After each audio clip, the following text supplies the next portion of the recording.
Hello guys, দেখেন আমি গাছের ডালে বসে আছি। আর দেখেন আপনি ভাবতেছেন যে এখানে একটা সিঁড়ির মতন গাছের একটা ইয়া আছে, ছোট্ট একটা ইয়া। এখানে আমি পা দিয়ে দাঁড়াতে পারবো। দেখবেন, দেখছেন আমরা দাঁড়াতে পারছি। এত ছবি তোলা হ্যাঁ, ছবি তুলছে। আপনি গাছের মগ ডালে কি করেন বাবা? এই যে আছি।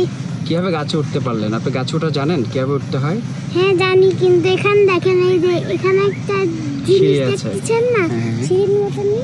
এখানে উঠি, তারপরে এখানে পা দিছি, তারপরে এখানে। বাহ, হাউ সুইট। ভয় লাগে না আপনার? আপনি কি সাহসী ছেলে? আমি খালি আল্লাহকেই ভয় করি। আর কাউরে ভয় করেন না? তোমাকেও ভয় করি। আমাকেও ভয় করেন না? বাবাকে ভয় করতে হবে কেন? বাবাকে তো ভালোবাসতে হয়।